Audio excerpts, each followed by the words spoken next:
Hello friends from ArtTour International Magazine. We are here with a very well-known sculptor who we have just published in the pages of our magazine and whose works are showcasing here. Really, really amazing works, really interesting and fun works. And he is Ian Smith, and I'm gonna let him introduce himself and tell us about your work. Hi, I'm Ian Smith. I'm from Alberta, Canada. My work started about 22 years ago. I was a school principal in Canada's Eastern Arctic for almost 20 years and decided I needed to do something for myself. And so walked away from education and took up what my heart told me to do. Started working in clay and casting in bronze. So my first images, are, as the images are on the top, are of Inuit in Canada's Arctic.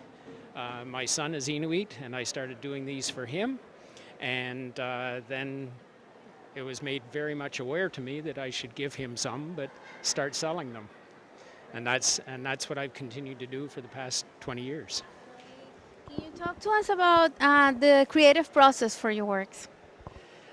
Basically, most of my inspiration, as I said, for the Arctic series, comes from my memories of a way of life that is changing very quickly and could very easily die with younger generations. I'm not a great drawer, I'm not a great photographer, but these pieces come out of the end of my fingers. And so I wanted to give back to the Arctic what they provided me, a way of life. And so that started with the Arctic series. Then I've been an adventurer all my life. I've ridden motorcycle for 45 years, and so the motorcycle series came out of that. And just my memories of various activities and various actions in motorcycling. Then beyond that, I have a backcountry skiing sculpture of a backcountry skier going off of the edge of a cliff. And so that's memories of being in the mountains in Canada. I live in oil country. Sometimes right now not the most inviting, but again, the piece that I've done is a reflection of the gas industry in the 1950s.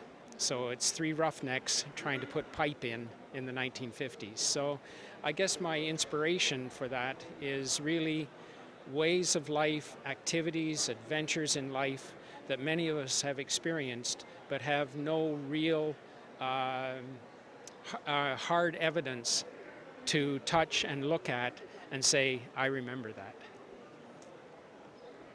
Any projects that you're working on right now that you want to share with us? Actually, one that I'm working on right now is a chuck wagon piece.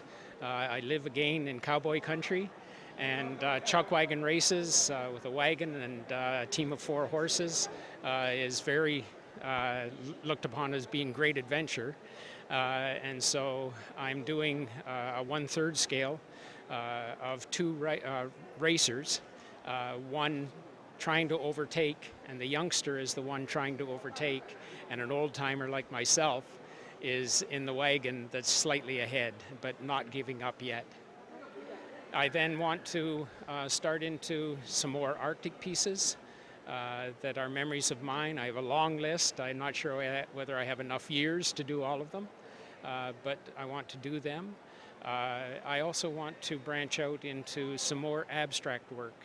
I want to do some nature work, but in abstract, not in the realism that I'm so used to.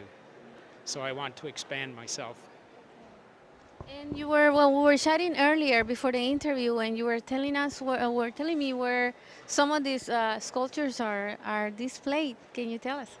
Right now, most of my sculptures are in individual collections, but this piece right here is a piece that the Legislative Assembly of Nunavut of the Eastern Arctic, they have #1 of that series, and eventually it will become a life-size piece, the 2 of them, and hopefully it will be put in place so that people walk between them to go into the legislation. Well, I want to thank you so much for your time, And before we go, can we share your website so that the public can go and check out your work? Yes, you can find me at www.dismithbronze.com. Thanks, Ian. Thanks so much. Viviana. Pleasure to be here. Thank you. Thanks, everyone. Thanks for watching. Thank you. If you're an artist and would like to participate in our Art to Heart interviews, feel free to contact me at info@arttourinternational.com and share your story of inspiration. The wonderful world of the arts awaits for you here at Art to Heart. See you soon.